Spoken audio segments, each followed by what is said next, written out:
excited to be part of this session. So Ayushi, I have a very, very diverse experience across supply chain strategy and sales, with over 2 decades spanning these industries and functions. In supply chain, I've had the opportunity to work in sourcing, procurement, planning, and that too across industries like technology, production, manufacturing, and power generation. So we'll talk more about it as we progress in the interview, but that's broadly how my experience has been. Wow, that actually sounds really interesting. And as you said, I'm so excited to learn more about it. So, talking about the first question, what initially drew you into supply chain? Sure. So I'm an electrical engineer by qualification, Ayushi, and I Uh-huh. started my career with a company named NTPC, which is the largest power generation company in India. It's also a Mm-hmm. government undertaking. And soon after I joined, I had the opportunity to work in many different plants along with a cohort of people who joined with me. And Mm-hmm. after 1 year of being, working in different plants, we were all assigned different roles. And I happened to be allocated a position in the corporate contracts and materials department. So I would say it was really a choice. It was something that came my way and hence started my journey into supply chain. Wow, that's actually so awesome. And talking about your engineering degree, like what drew you into that? Because it's something unique I have heard of. Most of my friends are software engineers and mechanical engineers. So Yeah. what's the degree and how is it so special? So as a child, I was very clear. I was just always very fascinated by engineering. So I think that Mm. for me was an easy choice to become an Oh, engineer. Yes, yeah. yes. Oh, that's And actually so cool. Yeah. yeah. And as I did my electrical engineering, transitioning into a power generating company was also a natural choice Yeah. because that was the real application of all that I had learned in my 4 years of the engineering course. Degree. Mm-hmm. Yes, yes. Wow, that's So actually. Mhm. go ahead, yeah. No, no, I was just saying that's actually super cool that you have been drawn so much into a very different sector than what the normal people aim at, which is like I personally, so when I chose this specialization, I got told that why would you do something so different? Why not follow the standard path, which is so guaranteed and sure? So I'm sure you would have heard something like that too. So was that actually the case for you? Yes, I think even when I was pursuing electrical engineering, there was a lot of enigma around computer engineering, and women were encouraged more and more to pursue that line of engineering. But I'm just glad that I persisted with the Decision. this line of study and had the opportunity to utilize it in my career you know in the Wow. years that followed. Yeah. True. And talking about your amazing transitions, you have been in very big companies, and I definitely feel that that definitely gave you a lot of exposure and experience. So, what were some of the career choices or inflection points for you? That's a great question, Ayushi. Thank you for asking that. I think I'll say it's a mix of opportunity and choices. That I could work in such diverse and big companies that went from power generation to telecom to agri machinery and capital goods. Uh, one thing that has been a common thread in all of these, in the roles that I did in these companies, has been supply chain. So the fundamentals of supply chain remain similar. Mhm. There will be differentiators from one industry to another, which is important to identify as you move across.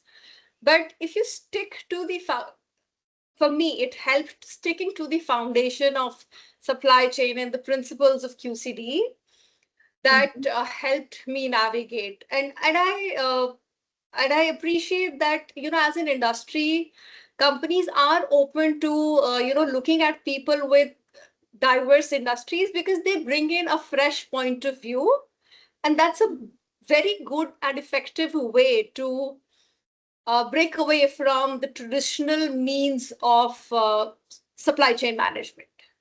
That is true. And talking about the fundamentals of supply chain, so you said it plays such an important role in giving you that sense of surety even when you transition so much. So what exactly would you say is the best way to develop that skill set of supply chain? Sure. uh, Hands-on experience. In my experience, go deep into your work, just get your hands dirty.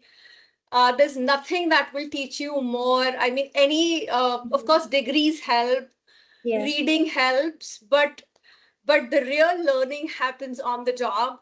So don't hold back. Whatever assignments you get into, immerse yourself. If you don't feel challenged, please ask for more, and try to look for, even within, say you're a sourcing professional, I would encourage that a person does different kind of sourcing, because that helps you develop that holistic approach of how to handle different categories, how to be agile enough to work across industries. true. So yeah. Wow, And that the is. other thing I would Mhm, also recommend is uh, speak to people, whom you look for successful people in your field, try mhm. find a way to reach to them, learn from them, because there's a lot of learning which comes from somebody else's experience. So keep Definitely. doing that as well. Yeah. Definitely. And that sounds like a real life experience. But at the same time, I feel like, at least in the start, it's tough to get a job in the first spot. Like currently, because I am in that spot where I'm trying to get internships and different kind of exposures and experience. I feel that starting step is tough, but I think with time it gets better, the whole learning process.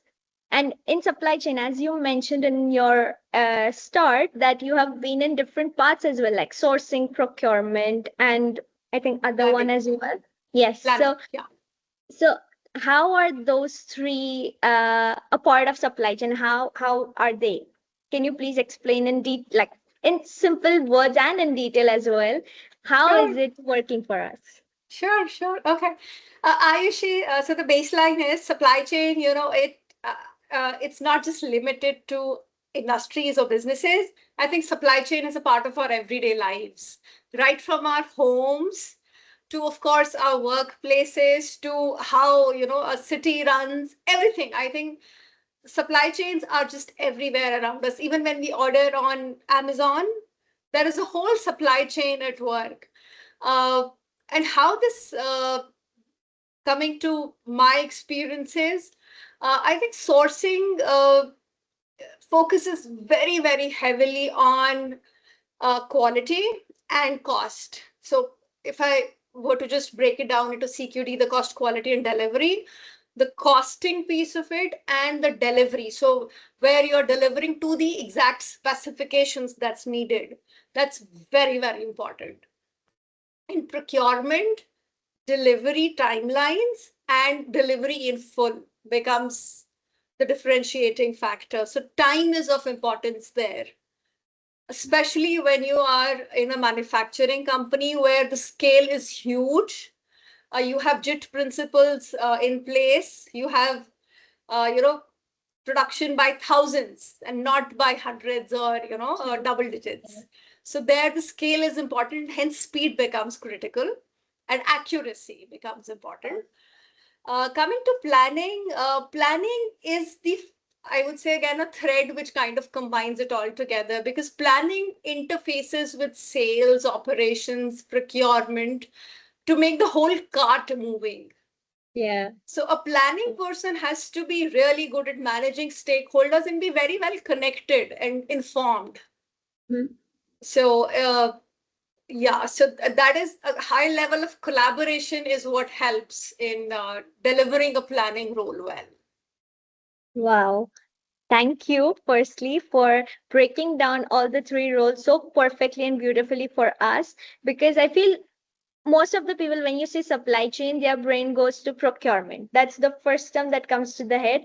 But these other aspects of sourcing, procurement, planning, and I think there are still other roles as well, which are in the whole title of Yes, supply chain, which yes, need to absolutely. be understood well when we get into the sector. Sure. And you have talking about planning. So you have been doing strategic planning for a while now. So how does your day-to-day experience feel like when it comes to planning? And because I feel that's a lot of responsibility, the word planning itself, like Sure. ensuring that everything functions smoothly. Yeah. So Aishi, in planning again, there are two levels. One is production planning, which is more day-to-day or, a month-centric view or more short-term view.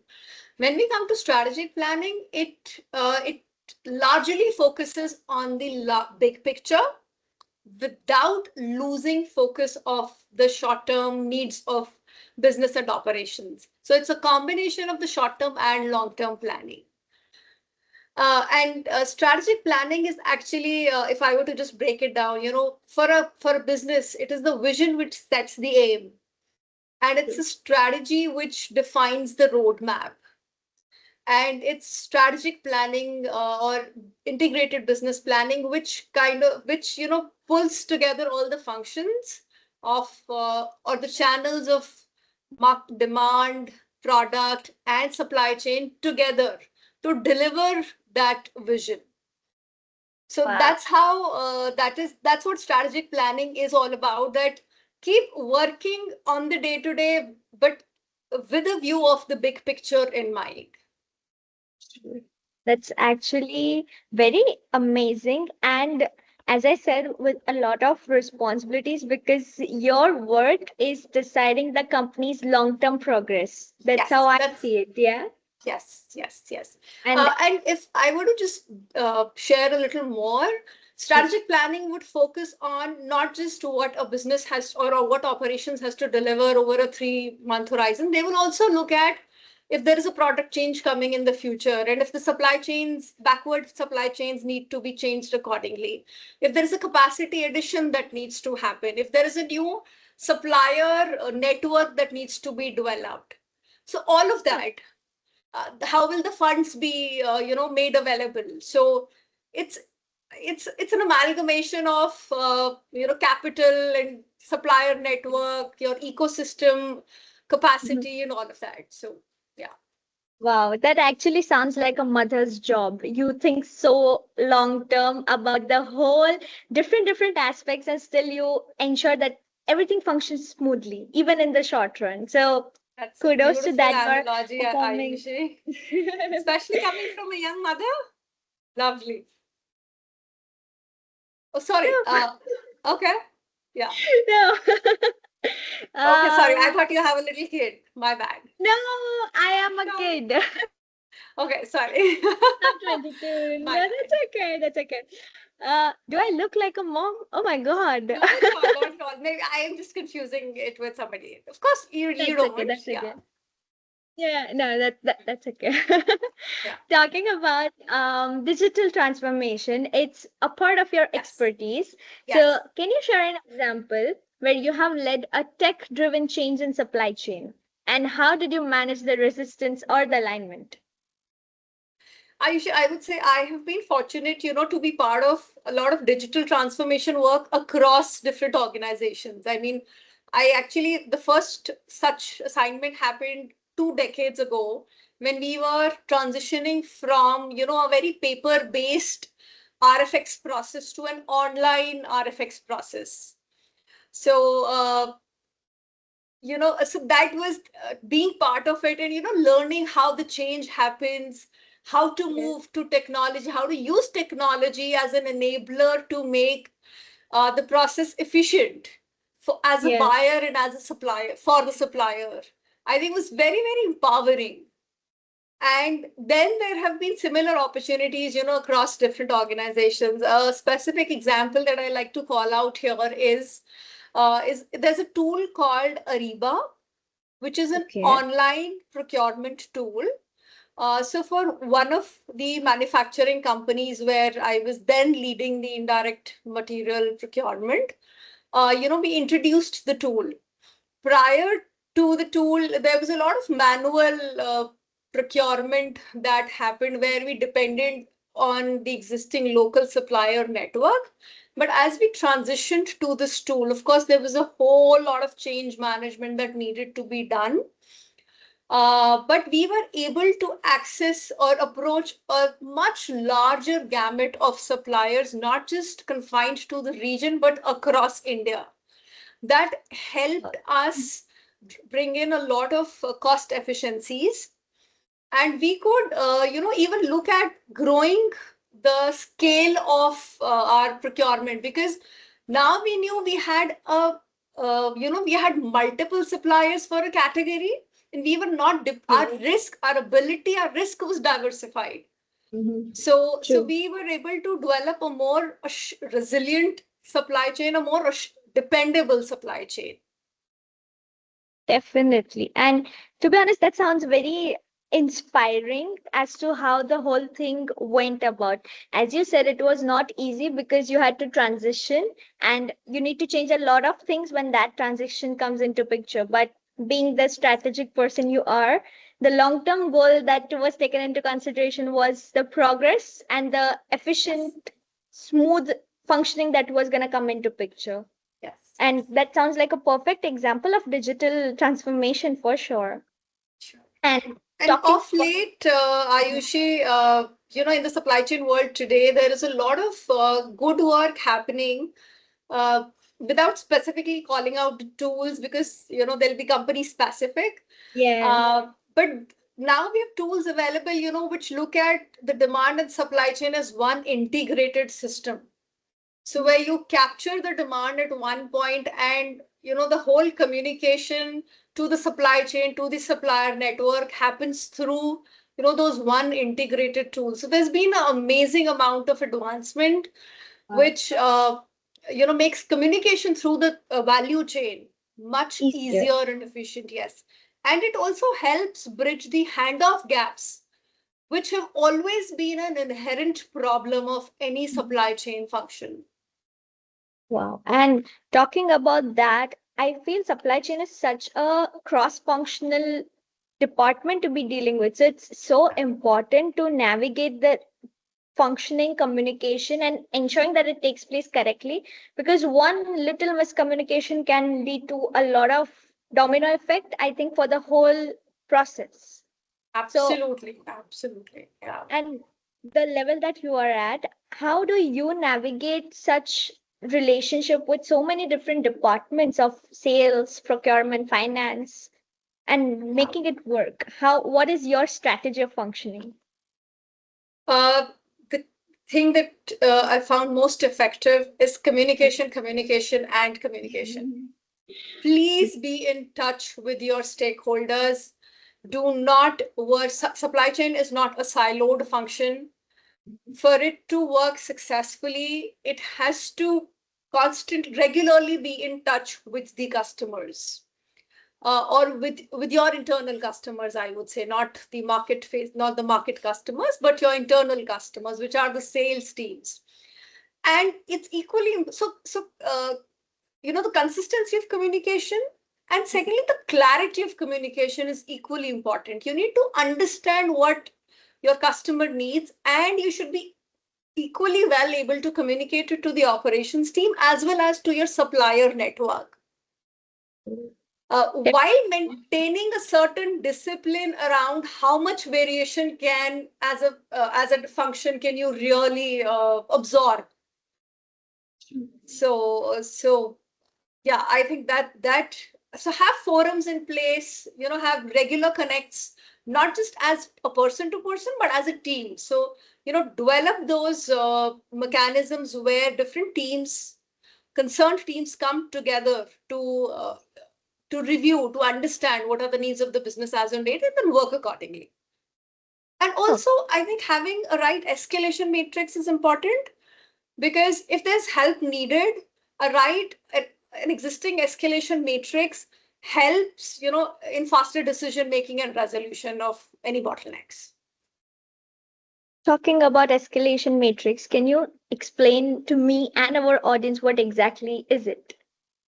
So there may be a team, a cross-functional team, say working on a new product that needs to be delivered. But say somebody has run into a challenge with a supplier and Mm. the person has tried at his or her level, but the matter is not getting resolved. Maybe the delivery timelines are way beyond the requirements of that particular project.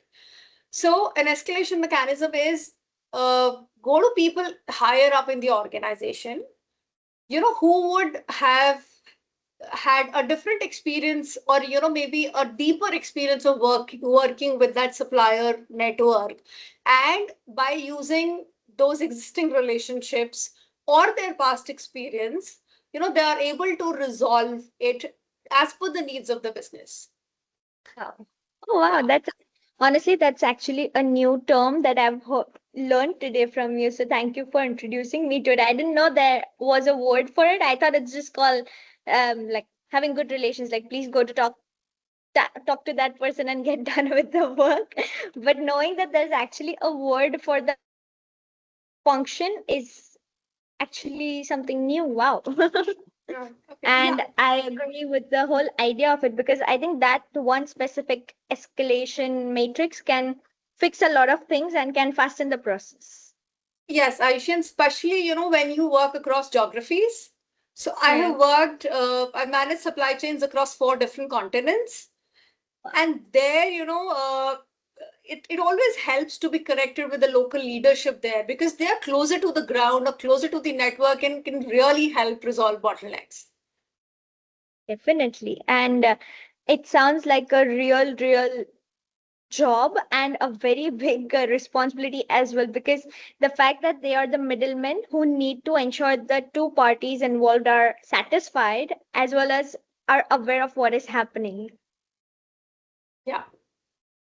And you have, as you said, you have worked across so many different, you have worked across continents as well as different sectors. So you just told me that you make majorly what helped was supply chain fundamentals that helped you transition. And at the Yes. same time, I would love to know what exactly was that mindset that you had when you transitioned across different sectors. Well, that's a great question again, Ayushi. I think the mindset is okay.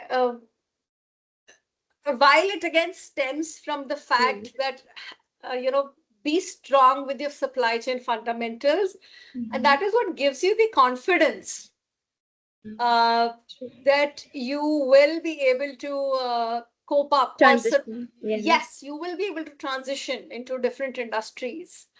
So I think it's a loop of pushing your first thinking that it's possible, and then Yeah. pushing yourself to act. But all of this will again stem from the fact that you need to be first confident in your skin about the skills that you already have. True. So, But and yeah. the Uh-huh. first transition seems difficult, Ayushi, but Yeah. once you learn to navigate that, it Mm-hmm. it helps grow your Yeah. confidence by leaps and bounds, and then the it's the common thread, Yeah. which runs across industries. Industries will have similar challenges when it comes to supply chain. uh, so you have to be learn to you know Excellent. accept that and learn how Yeah. to navigate that. Yes. Definitely. Like you actually just answered my question. That's what I was going to ask. That are the supply chains of different industries that different, or do they actually run in parallels? Like you can find the similarity between the supply chains of different sectors. There is similarity, Ayushi. Definitely, there is. So the processes will remain same. Of how you Mm. source, that process will remain same. But there are differentiating factors. For example, when I was working with a large power generation company, their procurement cycles, for one capital equipment worth say $1 million, they would spend say 9 months to just source that one capital equipment because it's very high value purchase, and the delivery would happen over a period of 3 years. True. Fast forward to, you move to something like a manufacturing company which is, say, making automobiles. Mm-hmm. You would be you place an order a week in advance, you want a delivery in the next 7 days, you will be consuming it within the next 2 3 days, and your next order goes out.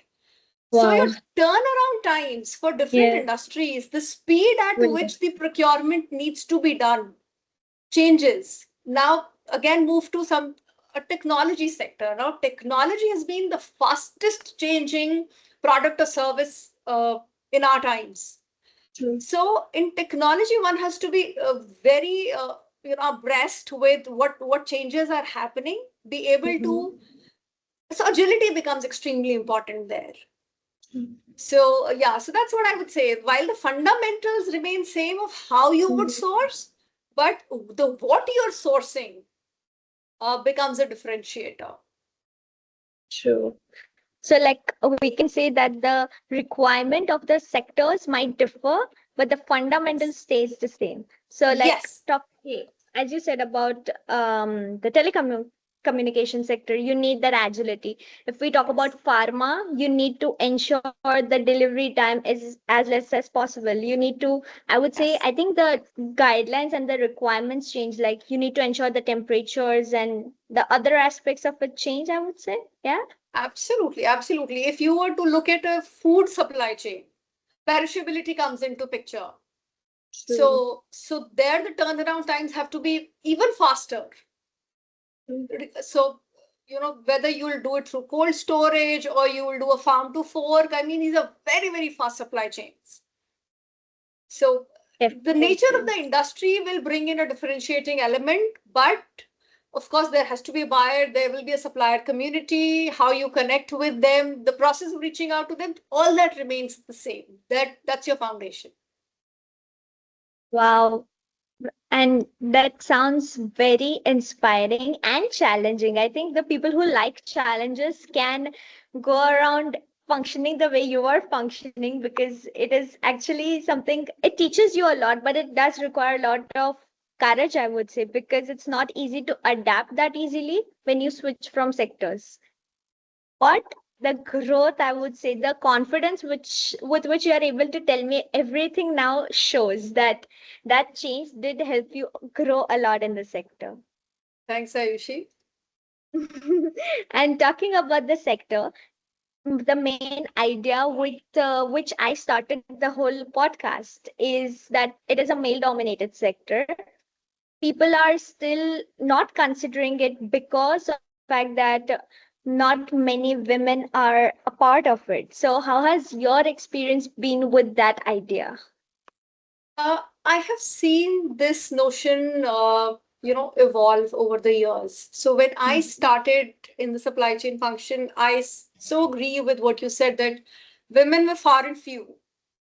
True. And again, there was a certain inhibition about how effectively they would be able to function in such demanding environments. But over Definitely. the years, I have seen that change for sure, and I see a lot more women in supply chain now, and Mm. some of them are just doing a brilliant, brilliant job. Rather, I have led a team, of Yeah. all women in supply Wow. chain. Yes, Okay. yes. That's inspiring. Yes. And that is something I was looking forward to. At least someone mentioning that it is also possible. Because to be honest, you are the first one who said that it's all women. I was expecting all men. When you said all, I was like men. But I'm actually glad, beautifully surprised that you have led a team of all women.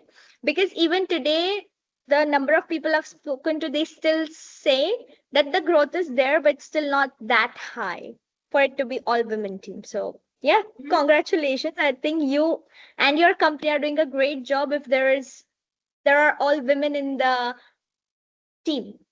Absolutely. No, I mean, I will give a lot of credit to the company because Yeah. they've been very encouraging and they've been advocating, more and more True. diversity. And yeah. in different roles. So that's really helped.